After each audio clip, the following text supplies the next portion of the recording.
and I am so excited to be hosting the Emerson Channel comedy special. I've been involved with the Emerson Channel before. I hosted Speechless last fall, and am now a correspondent on Breaking News, which is super fun and exciting. But the Emerson Channel comedy special is truly in a league of its own. I mean, I've done nothing like this ever. And I'm gonna be honest with you guys, I really don't think I'm the most qualified to be a host. For example, I've auditioned for comedy troupes every semester, every year that I've been here at Emerson. And as you guys know, these comedy troupes are the best of the best.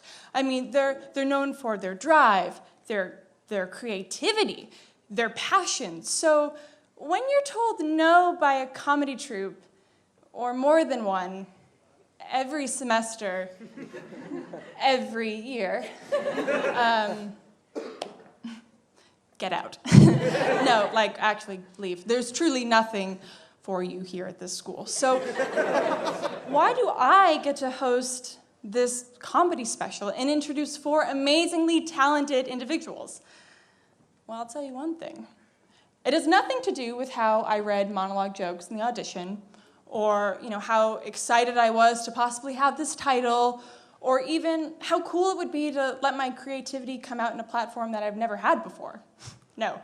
It has nothing to do with any of that. It all comes down to science. The science of hexing.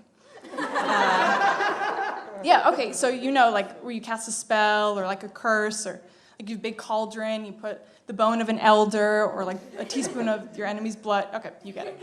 And look, like, I don't know a lot of things. And I don't say that to be like self-deprecating or anything. It's just being dyslexic like I am. I already interpret everything completely the opposite of what it means. So I'm not very confident with much, but I do know that this hex somehow worked. So Ryan, Chris, wherever you are, I literally cannot see anything up here. I'm sorry, but also thank you. And thank you all for coming tonight. We have an amazing lineup for you. And our first comedian of the night is an incredibly well-rounded individual. They're smart, they're funny, and they have a really warm energy to them. And they also smile a lot.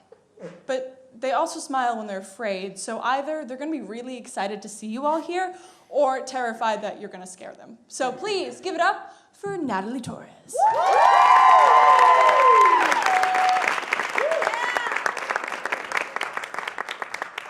Hi, thank you. I'm both, honestly, if I'm being totally honest, excited and nervous. Guys, I think, well, number one, also, like, I feel like you guys, how does it feel to feel like you're about to watch like a basketball game from where you are, from how high you are up? I feel like you're about to watch the Celtics perform in like a grandpa's basement, or perhaps like a Cracker Barrel, maybe a TGIF Friday, one of those. I feel like you guys like know I was emo in middle school, right? Just by like the way I look. I don't know if it's like the bangs for the people up toward the ceiling. The eyeliner, the black eyeliner, winged, yes. Or maybe I think what the number one thing is, though, I think it's like the turmoil that you can see behind my eyes as I stare out a window into the ocean. It's like one of those. Other things about my appearance, I feel like I'm Mexican, but I have like an ethnically ambiguous kind of look going on. You don't have to break away, that's just like facts. I feel like I'm like Oscar Isaac. like Guatemalan actor Oscar Isaac played Llewyn Davis in Inside Llewyn Davis. I don't know if you guys remember that movie. And I feel like similarly, if you just color correct me, I can play Italian in the 60s. So, yeah. I also know that I'm ethnically ambiguous by my interactions with everyday life. For example, I was taking a Lyft recently. If you guys know what a Lyft is, Clap if you know what Lyft is. Yes. I don't know. Some people are like, I only use Uber. I don't know. Just want to make sure. I was taking a Lyft. I slid my little butt right into that Lyft. And the first thing that the Lyft driver asked me is not like, do you want a water? Or like, are you Natalie? It was, are you from China? What's what he asked me? By the way, he wasn't a surfer, but like that's how dumb the question was. It's like, cool. My immediate response was like, hard no, and then I looked at my phone because I didn't want to have that conversation. But I think he saw that, me looking away and not having the conversation with him, as an invitation to ask me more cues or questions. So he asked me, his next question wasn't so much a question as it was like a word with a question mark on it, because it was Japan.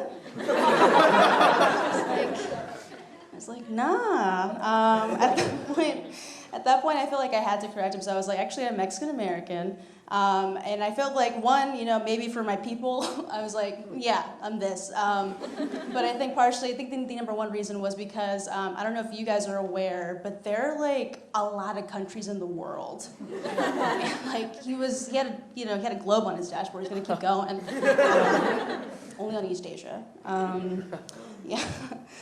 So I am a person of color, and I'm non-white. So I feel like I have this opinion I've been dying to share, which is, do you guys know what white people jokes are? Generally, clap if you do. Yeah. So to define them loosely, they're kind of corny. Like I think for a while I wasn't that into them because most of them were the same. It's a lot of like, white people can't dance, haha, or like white people can't cook food with spice. It's a lot of what that is, and like, but I think recently my feelings toward white people jokes have changed. Because I don't know if you guys have been on Twitter recently or like perhaps seen a BuzzFeed headline, but white people now have co-opted the white person joke. And if you're kind of confused, you're like, wait. POC have copyrighted the white person joke. Why would we need to take it back? I'll tell you why. Well, like, I'm seeing on Twitter, like, these Molly Ringwalds, or white people, as I call them. They're making tweets like, I was on the T today, and a white girl tried to dab. Haha, white people suck. Hashtag I'm woke. Like, that's what a lot of women think. It's so annoying. I don't really get it. I think it's because, like, white people just want to, like, stamp their foot down and be like, I am standing up to systemic oppression, but I also want faves. That's what a lot of it seems to be. I don't really understand. I think something that I feel like really positive right now is that I'm feeling very excited to be here, number one. I'm also feeling excited because we're coming up on the 3-year anniversary of the first time I got an STD test. It's exciting. It is. I was 18 years old. I looked identical to how I look right now, except I was 18. And I had been in a relationship for about a week, but I was like, I gotta get this checked. I had sex like twice, but I was like, well, we'll make sure everything's fine. I walk in, and the doctor, my gynecologist, sits me down, and she asked me, obviously, number one, are you sexually active? And I'm like, yes, hard check, doctor. I've had sex now. She then, like, her next cue then obviously is like, have you been using protection? I'm like, yes. But I think because she sees me, I'm like a bright-eyed, bushy-tailed baby infant 18-year-old. She then wants to hammer in this idea of like, you gotta use condoms, which is a good thing to hammer in to my brain. But she sits me down and she's like, one time, like I had a patient come in who was married to her husband for 13 years. And they didn't use condoms, and she was actually diagnosed with gonorrhea. Yeah. I was like, what? I was like, that's crazy, but commitment is forever. Like, I was so baffled by this concept.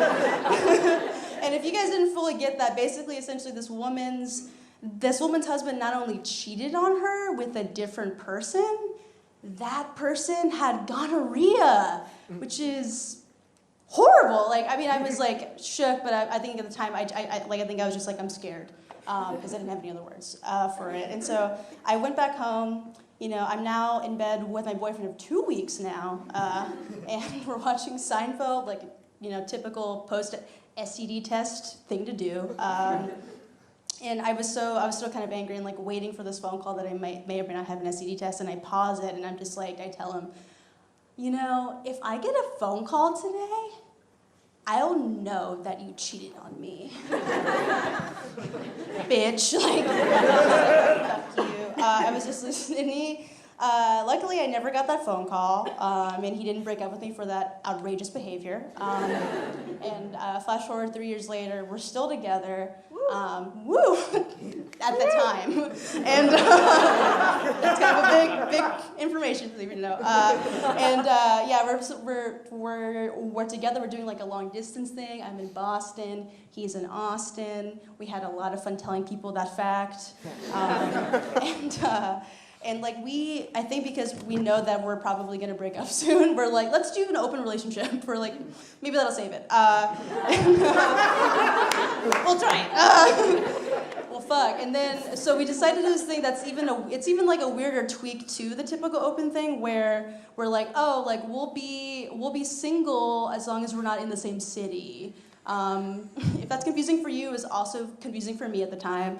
But I think the best way I can sum it up is like we were kind of like in an anti-restraining order, where like we were only together if we were within the same 10-mile radius of the other person, which didn't really make a lot of sense. But spoiler alert, that didn't save the relationship. We broke up about a month later. I broke up with him, and I feel like when you're together like with someone for that long, it can kind of be hard to face that reality because you don't want to experience heartbreak.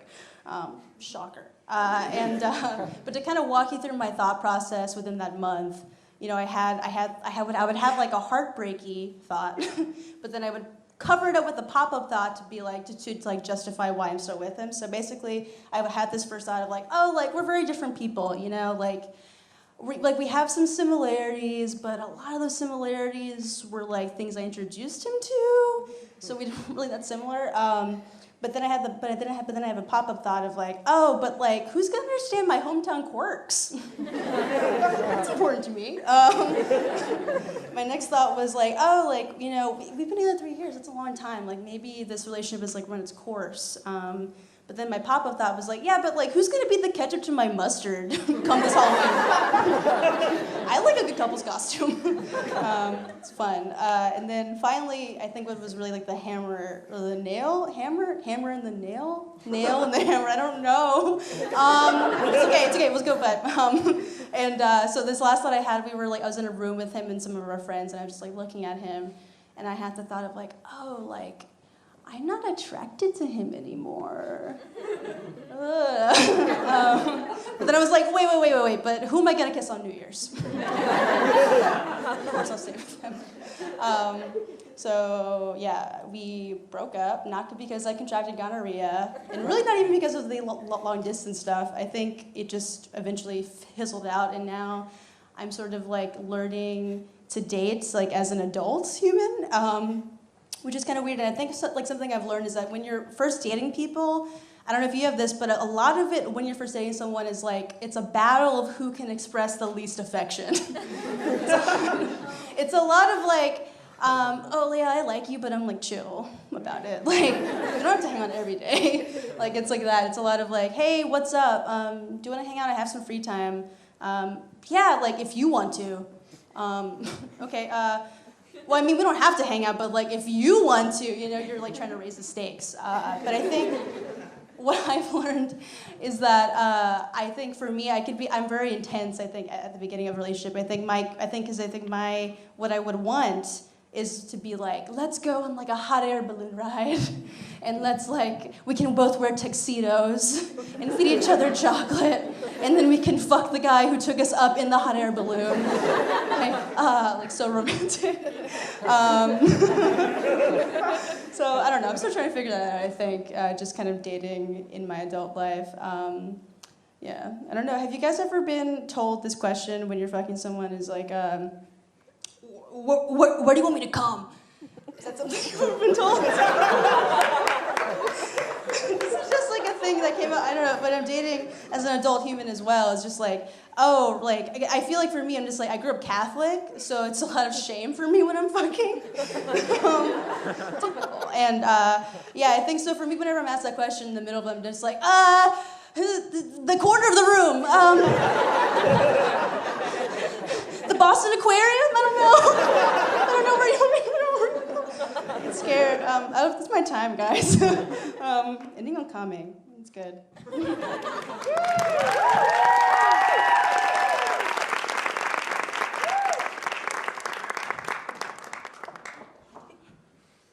Hi again. Okay, so as host, I was given the job to introduce each comedian coming out tonight. And to be honest with you, I didn't really know any of them or know them that well. So I was like, okay, easy fix. I'll just meet with them individually. And what stood out to me most with this next comedian is that he told me growing up, he never really experienced bullying. Like nothing that was super severe.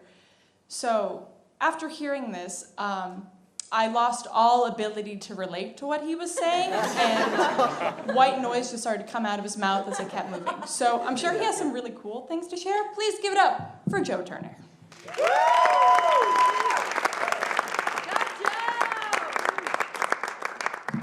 Thank you all. It was nice hearing Evy repeat that lie I told her to all of you. My parents are both chiropractors, which is kind of cool, you know, because when someone asks what they do, I get to do a little lie and be like, oh, they're doctors. And then they ask what kind of doctors, and I go, I don't really have parents. They're actually both Trump supporters, so yeah, I've been trying to break them up. Everybody's got their own way of contributing. I'm gonna break up my family. That's how Oh, you went to a protest? You gave up your Saturday? That's nice. I'm giving up a loving home. So, no, conservatives, they like family a lot. I think that they put so much effort into family because they're bad at friends, right? So many babies, because they're lonely. They need somebody to talk to. And if you make a person, they gotta talk to you.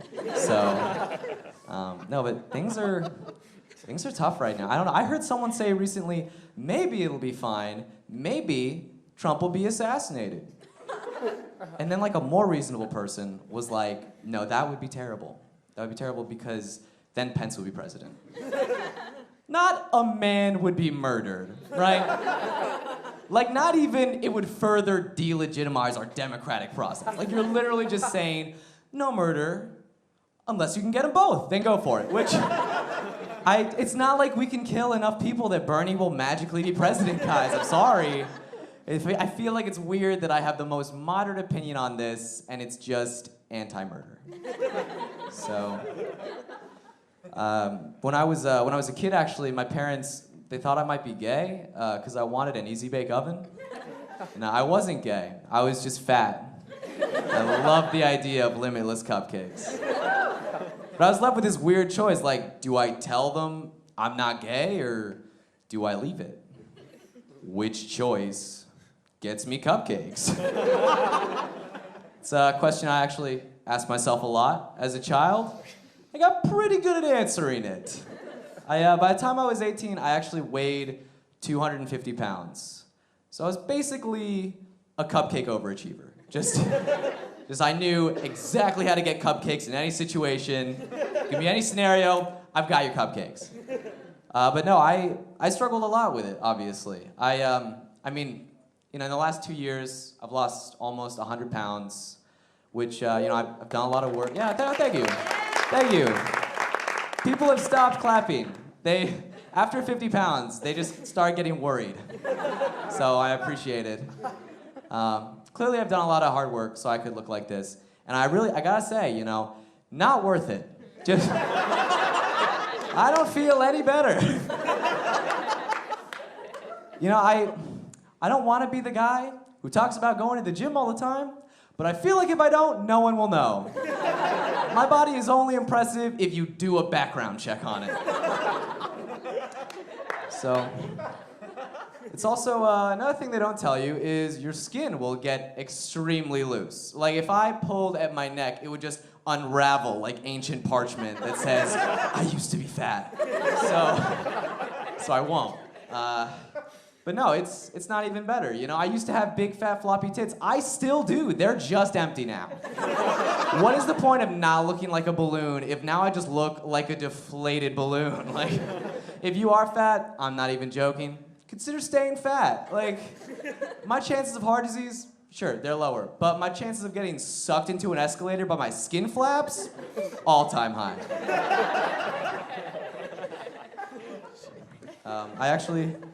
I've been thinking I might have a gluten allergy recently. I don't have any evidence.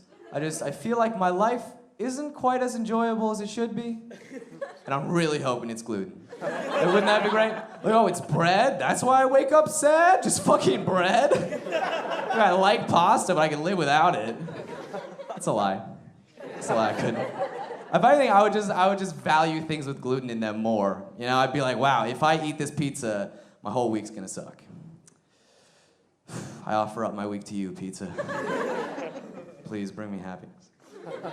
I was at the gym recently, and I saw this quote on the wall, and it said, "If there is no struggle, there is no progress." Frederick Douglass. Do you think he would have approved? Because like when he said that, he wanted the end of slavery, and we're just using it to help fat white people get stronger. Like, it's the opposite of what he wanted.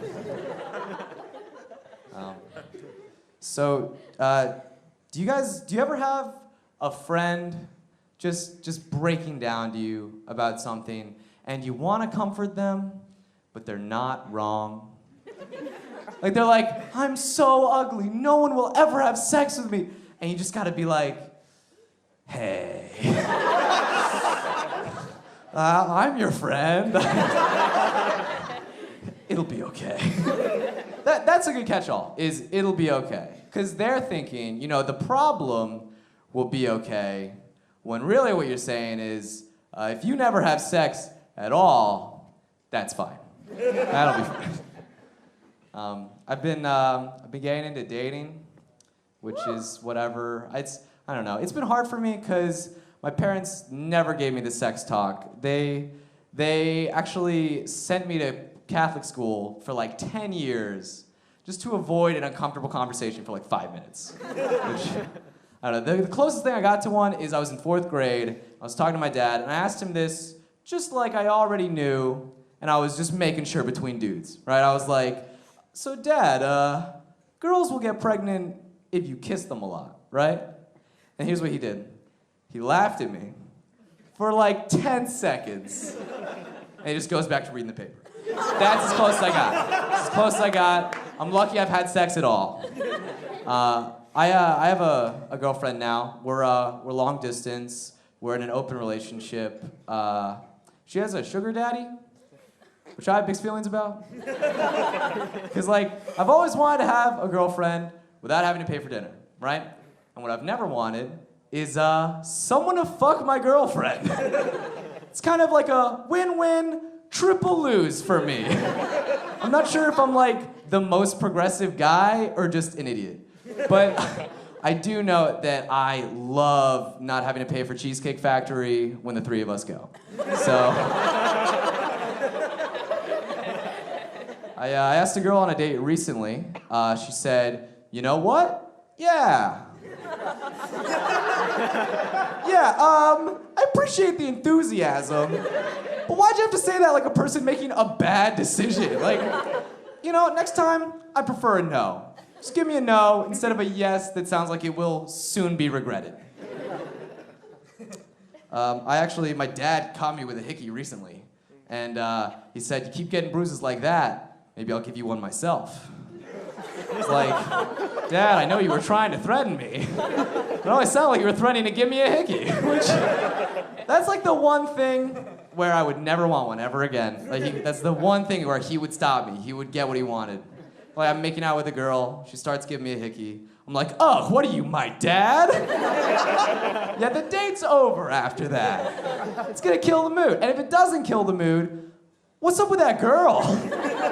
She's like, yeah, I am your dad. Now my mood's killed. I I realized recently that my dad and I had never really hugged.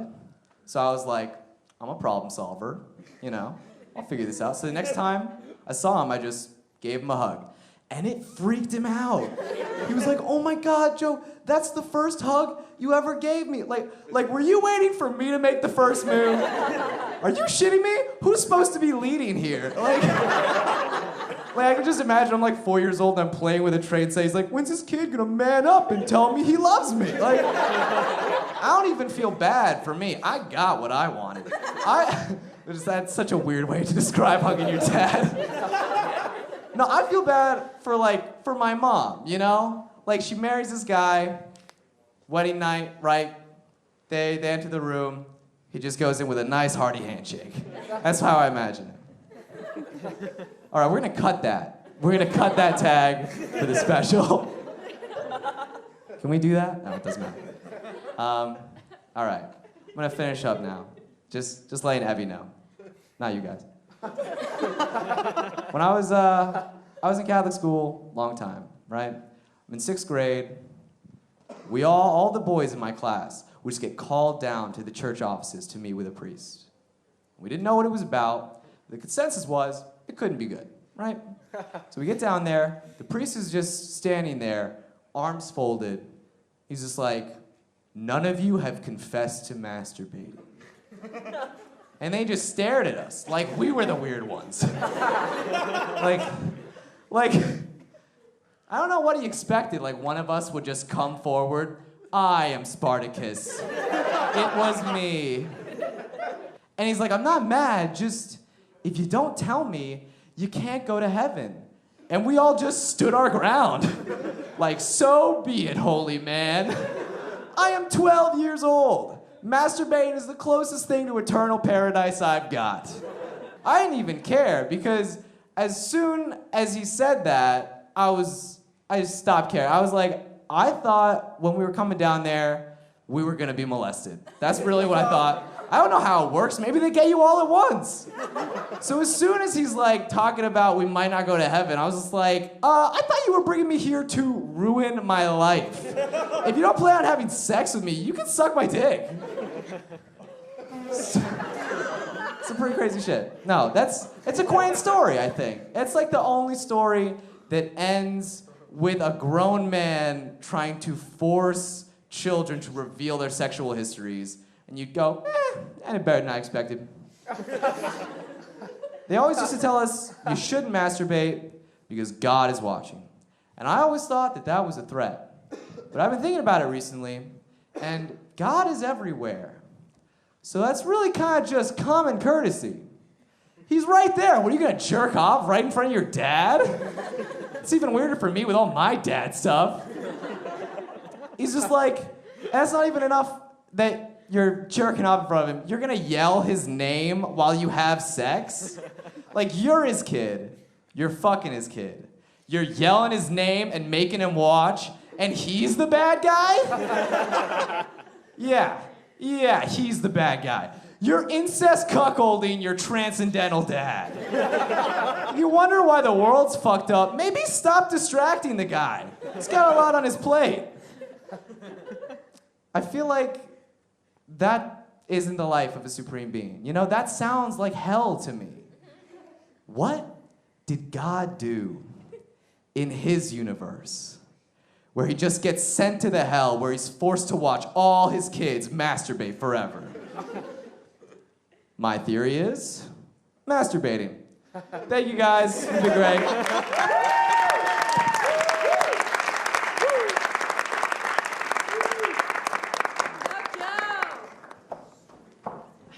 Getting better with the handshake, high five thing with each comedian. Sorry. Okay, our next comedian is a complete mystery to me. I mean, I've asked around, I've gotten second, third opinions, but I can't figure her out.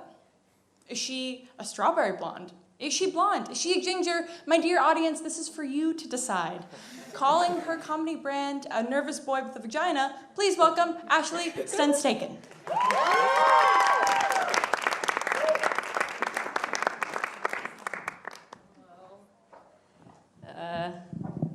it's not coming up farther. Now it is. Hello. So we're just going to start with a quick poll. On 3, just everybody scream out what you think my hair color actually is. So like 1, 2, 3. Okay, so straw blonde is what I got from that. So good sign.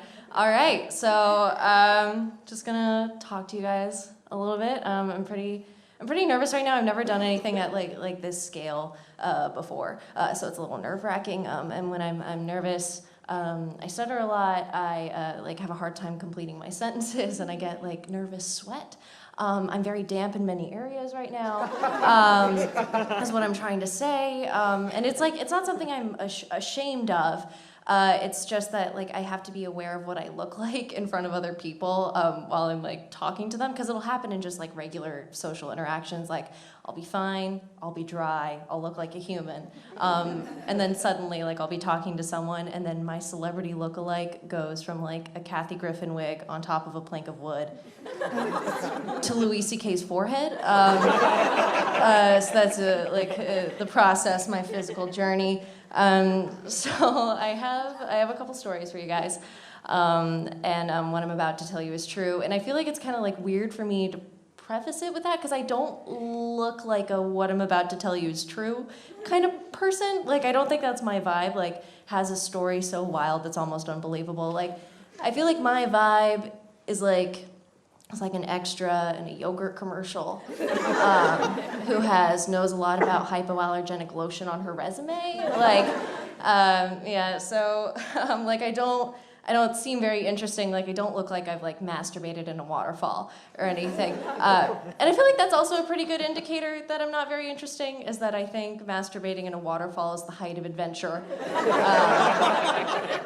Like, you know, it'd be really fun is whacking off alone, but with more bacteria. Yeah, I'm not very interesting. A lot of people have like interesting things to say about me, though specifically about like my appearance.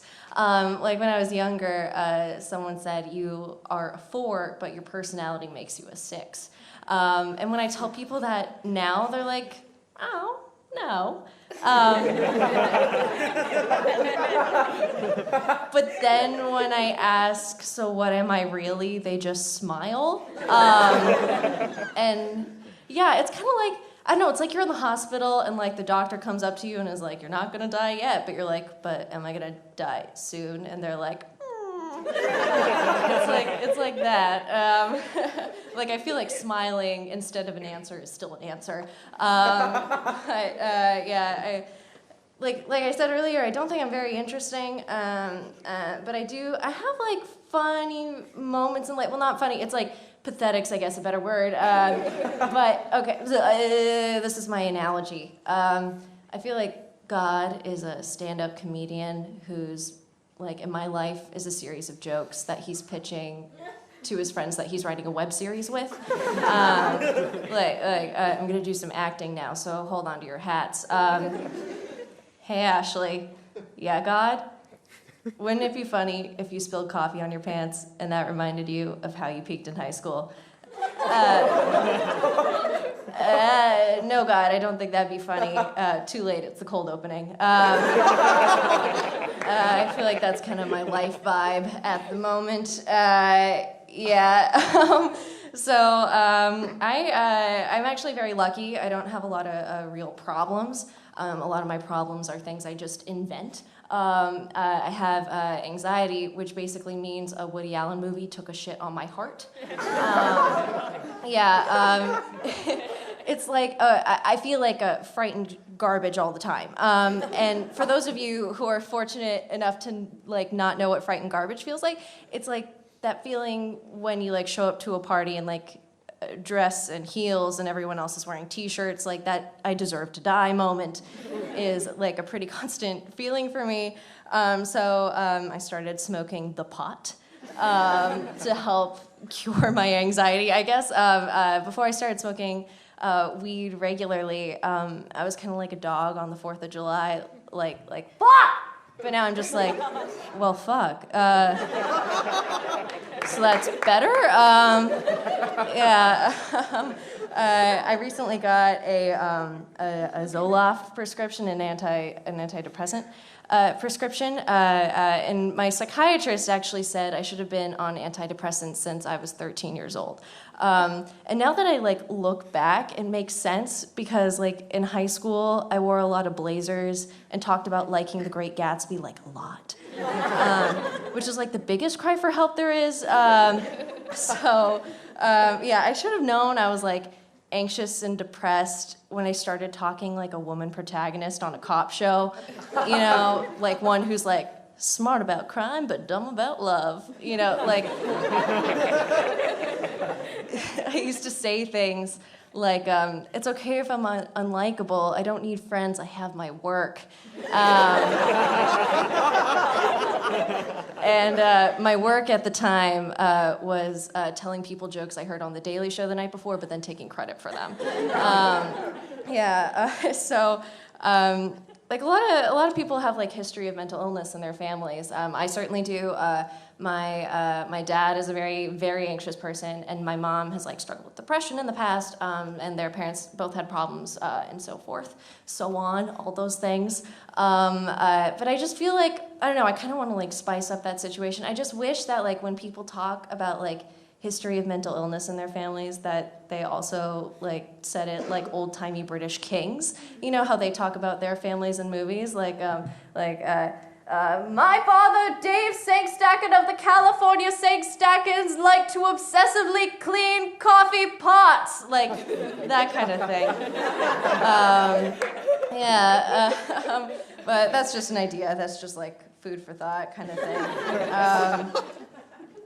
Another problem with anxiety, because that's basically the only problem I have to talk about, is actually talking to other people about it. Because, I don't know, anxiety and depression are kind of like the American plague right now. A lot of people have it, a lot of people suffer from it, which is very unfortunate. And a lot of people, especially when it comes to anxiety, think they have it because it's hard to tell sometimes between anxiety and being stressed. It's very reasonable, it happens all over. But this one time, I told someone I was diagnosed with extreme generalized anxiety disorder, and they were oh yeah, I'm anxious too. The thing you have to do is when you feel like you're going to have a panic attack is just tell yourself to relax. Yeah, I had a similar reaction, which was just to pause and then chuckle in a frightened way.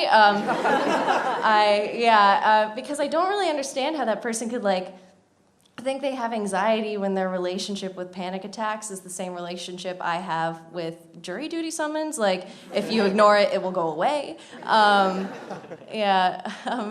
the whole point of mental illness is that it doesn't really go away when you want it to.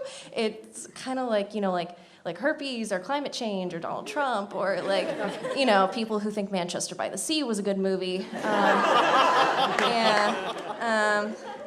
Another aspect of anxiety is I think about death a lot. I like to I like to plan out different death options I have, because as everyone knows that the scariest part of death is the unknown factor. We're all familiar with this. This is a liberal arts school.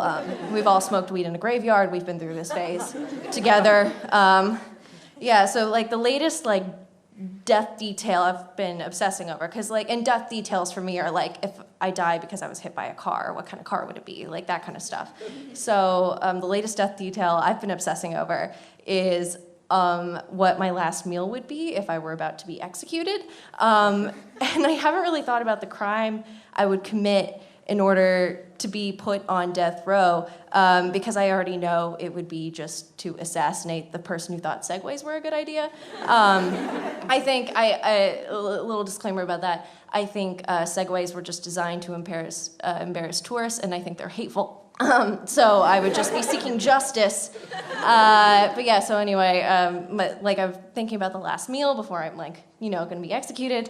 And I have to say it would definitely just be the biggest bottle of vodka they could find. That would definitely be my final dinner, because if I'm aware that I'm like about to go to my death, I would definitely not want to be conscious for that. So I would like drink it all, and hopefully they'd like have to like help me walk to the table or chair or whatever because I'd be too drunk. And I hope at that point, like I still get drunk, like I don't know, like a college girl. Because I don't know, I want them to be like sticking the needle in me, and then I'd turn to the doctor and be like, "Can I tell you a secret?" Because like eyes closed is a very important factor of college drunk. So I'd be like, "Can I tell you a secret? I'm not wearing underwear." And then I'd puke and then I'd die. So that'd be kind of like the chain of events. So I'm just gonna finish up here. So I have a cute little list. This is a list of reasons why I think I would be a great tugboat driver, or captain, if you will. So I'm just gonna read that for you. Feel free to agree. You can only agree, so that's only your only option. So here we go. So reasons why I should be a tugboat captain. 1, I hate others. 2, others hate me. And 3, I hate myself. All right. 4, I know nothing about the city of Boston. 5, I would bang Paul Revere, or even just like a really good picture of him. 6, I've been told that Michael Phelps and I have a similar neck type, so I'm probably a good swimmer. 7, I'm very good at keeping the locations of dead bodies a secret. 8, I'm good at winking at people when they don't want me to. 9, I have excellent storytelling abilities. Like this one time, I saw a homeless guy masturbate in an alleyway.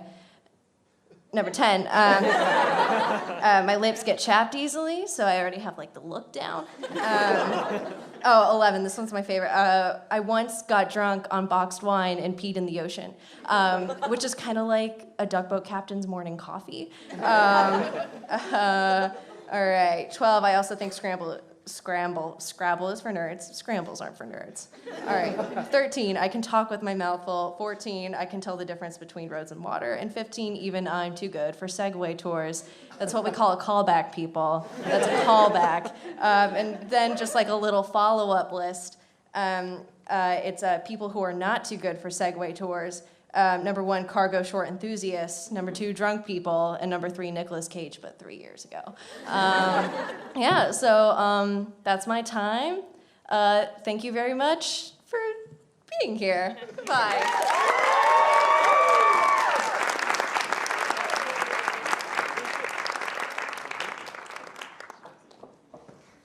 Okay, I just have to say, you guys are an amazing audience, so thank you. I can't see all of you, but I can feel you. Okay, so you know when you ask somebody, wow, this is a little tall. When you ask somebody for them to tell you something interesting about themselves, and you expect that they'll say something personal. Right, well, at least that's what I thought. When I talked to our final comedian, he instead decided to just riddle off some facts about dinosaurs. Yeah, I mean, for a whole hour, I knew nothing about him other than dinosaur facts. So if you ever want to know what happens when a T-Rex fucks a Triceratops, he's your guy. Known as a human Muppet, here is Nathaniel Rosenberg. Thank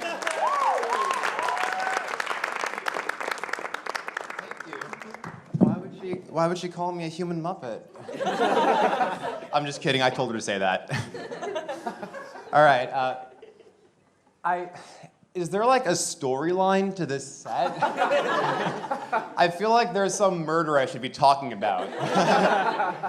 Okay, so hi guys, I'm Nathaniel. Most of what I'm going to talk to you about tonight is my dating life, and I didn't mean for it to happen that way, it just sort of did. Like, I just keep going on these weird dates, and like, I don't know why. I think it might be because I'm not what you would call book smart. I'm more what you'd call stupid. I'll give you an example. I was on an OkCupid date, which is a great website. It's for when Tinder, Bumble, JSwipe all don't work out for you, and you still think the app is the problem. Like me, stupid. So I see this girl, and she brought her dog with her. And I love dogs, but I can't compete with them. Like, they're cuter than me, they're more fun, more affectionate. Really, the only thing I have over dogs is that it's not illegal to have sex with me. Like, that's it. It's a big one, but that's it. So the first thing this girl says to me is, do you know any dog parks nearby? At which point I start to get worried as to who the third wheel is on this date. So I was like, oh, I gotta impress her. Yeah, I know tons of dog parks, but I didn't. So I opened up Google Maps on my phone and entered park, and chose the first place that came up. Now, here's something that I didn't realize at the time. Just because something has the word park in its name doesn't mean it's the kind of park you're thinking of, which is how I ended up taking this girl I hadn't met and her dog to a Holocaust memorial park. So we get there, and I realize, and I think she realized too, because she said, hey, are we at a Holocaust memorial park? And like, what do you do at that point? You just have to double down. Like, yeah, we are at a Holocaust memorial park. Oh, have you never been on a date with one of my people before? This is what Jews do on dates. It's also why we don't go on a lot of dates. Another date I was on, it was a better date because we were at a non-Holocaust memorial park. The best kind of parks for dates, honestly. And it was going well at first, and this girl, she turns to me, and she goes, hey, the sunset is so beautiful right now. I look at her and I say, geez Louise, it sure is. I could have said anything. And I went with the least sexy 2 words in English. It would have been less gross if I was like, I forgot my moist groin ointment, but geez Louise is worse than that. But then once I said it, I got nervous, so I kept saying it, and then I couldn't stop. I kept track though. By the end of the date, I had 5 geez Louise, 3 geez, and 1 Lordy Lou, and I've never said Lordy Lou in my life before. So like that's what you say when you live here, like not when you're a college student. So I've been trying to figure out why, like, in all my dates, like something's always up, you know? And I think it leads back to the first time, my first date, well, my first kiss. The first time a kiss happened to me, I should say. I was 15.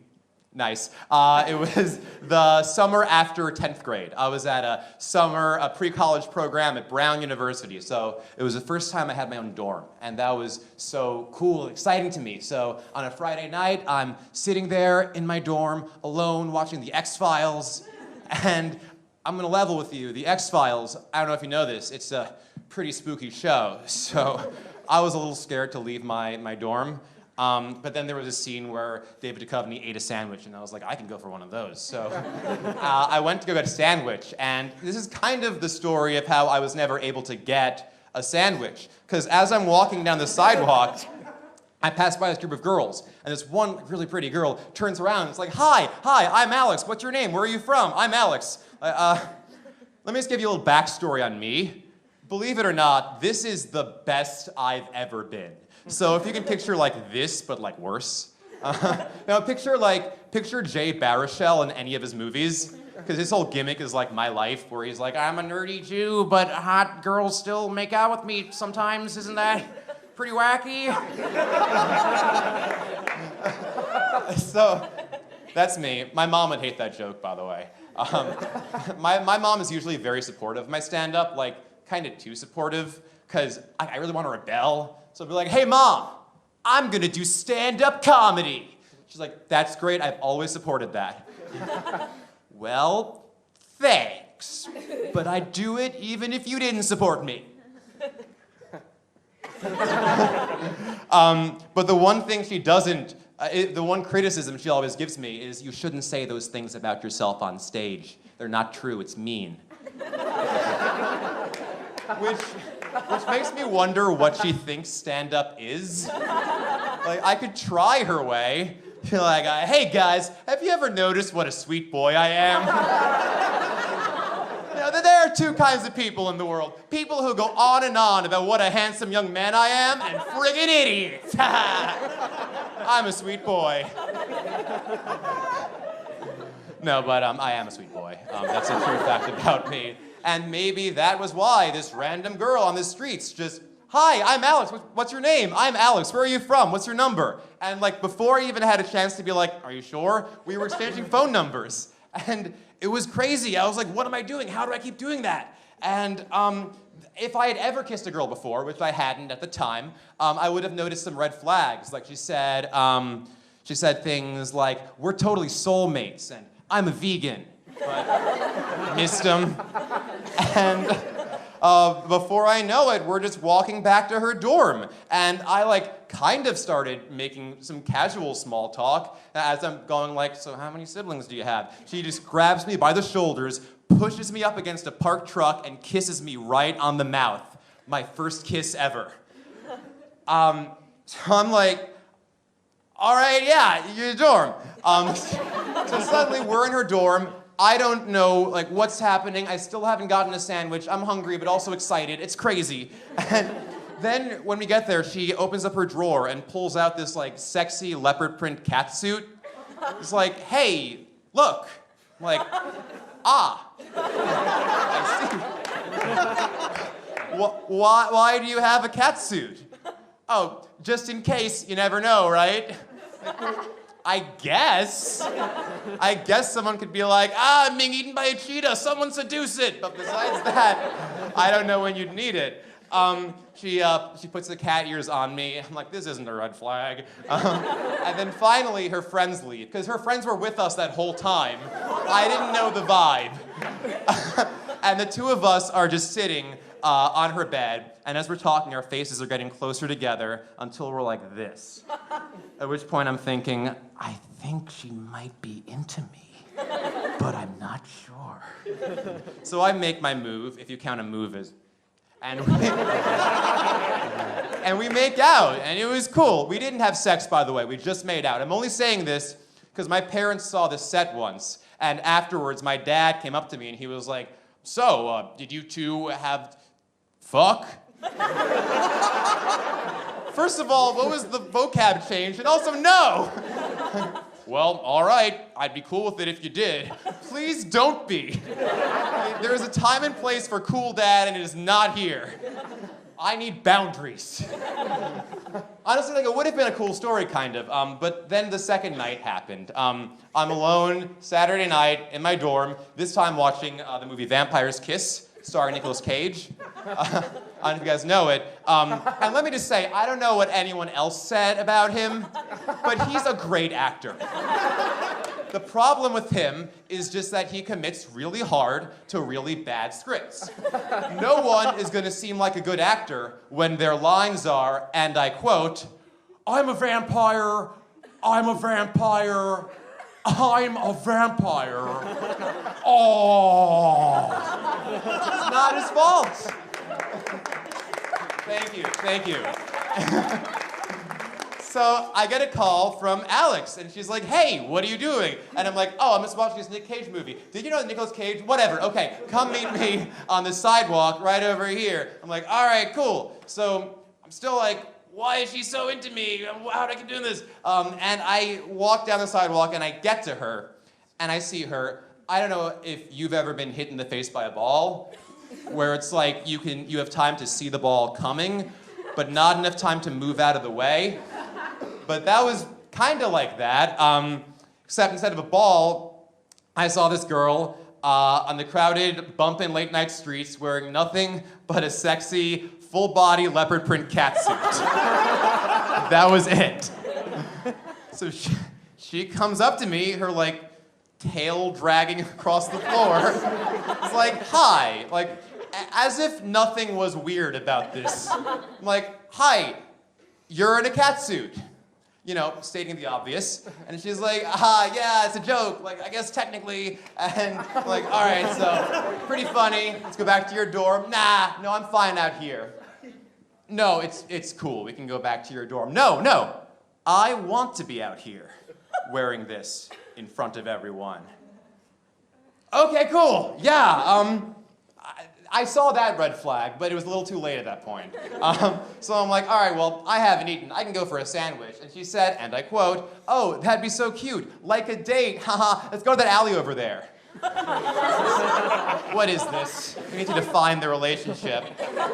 As we're walking over, we pass by one of my friends from class. And my friend sees me with this like cat girl like hanging on me. You're like, "Oh, hi. I bet you're wondering what the context is of this." Well, there isn't any. I'll see you in class and then never talk to you again. And I didn't. We get to the alleyway, we make out some more, and until she stops me and goes, "Hey, listen, there's something I have to tell you." And that's something that's scary to hear from someone in normal clothes. So when you're in a dark alley with a girl in a cat suit, you listen. So I'm like, all right, yeah, we're at that level. You can tell me anything. All right. Swear to God. I'm not a person. Oh, right. You're not a person. You're a cat. No, I'm being serious. As if I was the weird one in this scenario. I'm not a person, I'm a concept. I'm just an idea of love floating through space. 1 second I'll be here, the next I'll explode. Cool, yeah, okay. When you murder me, just let my family know that I'm dead and that I want to be cryogenically frozen. Walt Disney was frozen. He's an anti-Semite. I want to be frozen right across from him going like, so he doesn't see me.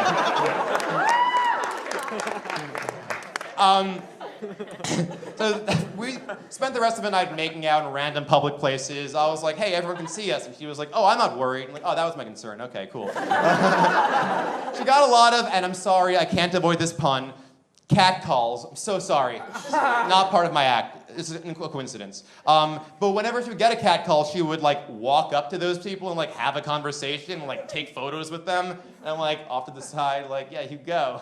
I know her. And then afterwards, she came back up to me and she was like, "Oh, hey, you stayed. Most guys would have left by now." That was an option? I didn't know I could have done that. I became Jerry for a second. I don't know that. I didn't know. She's a girl, she's a cat, I don't know. And so as I was about to take her up on that great offer, we run into one of her friends. And her friend, without batting an eye, goes, "Ah, I see it's the disco cat." Alex, who is the disco cat? "Oh, that's my alter ego." So I wasn't even on a date with Alex. I was on a date with Disco Cat. And once again, can't avoid the pun, I was catfished. And then I realized like why she was so into me. It wasn't that I was a nice boy. It wasn't my personality. I was just, at this point in my life, so awkward, so agreeable and blank that she could just project whatever like character she wanted onto me and play out this like weird stranger fantasy. And that felt like really gross. I didn't like that because it felt like my first kiss was like fake. But it's okay now because the next morning I texted all my friends and I said, "Hey guys, I made out with a super hot girl." And they were like, "Oh dude, give us details." And I was like, no.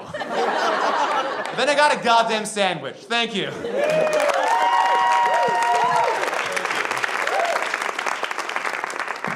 That's our show. Thanks. All right, that's our show. Thank you guys so much for coming. Yeah.